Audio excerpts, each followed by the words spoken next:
epaitegitan aldrebestuta, gure aurreta atzeak, hausnartu nahi dut irentsi bainau, protestarako goseak, zer suposatzen duen aeredu, baten euskara klaseak, eta merezi duten bezala, 0 bat ateratzeak, eta merezi duten bezala, 0 bat ateratzeak.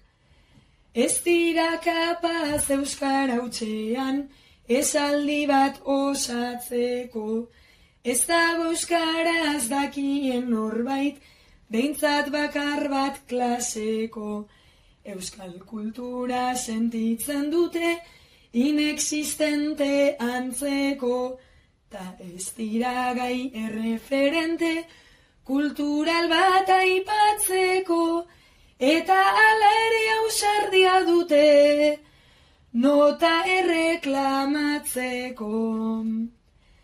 Deklarazio saiakeretan ibili izan dira zenbait, nik ez norbaitek ulertu aldu, kontatu nahi duten zerbait. Horrela aipatu duten bezala, bertako bi ikasle guaik, mezu argi bat zuen mailara, egokituta nolabait, duzuen lotxa falta larri hau, oso txarra iruditzen zait.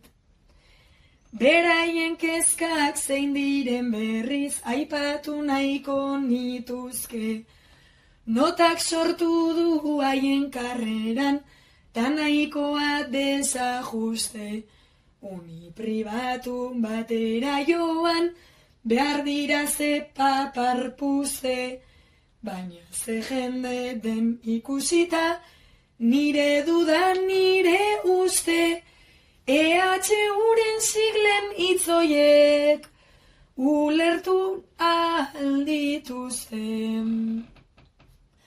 Nahiko lan dugu egon beharraz, arauen kontrakarrean, gertakizunak ipini gaitu, asko umore txarrean.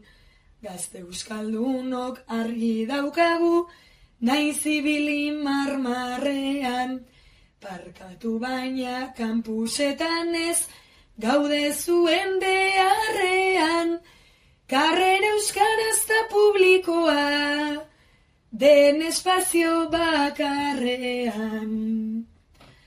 Ikusi ondoren bazein den gure, hizkuntzaren osasuna, naiz gure kontra egin nahi duten, haien modura jarduna, guk segidaigun gure bidean, egiten ahalduguna, gozagarria parekidea, publikoa eta euskalduna, izango baita euskal hezkuntza, sisteman etorkizuna, izango baita euskal hezkuntza, sisteman etorkizuna.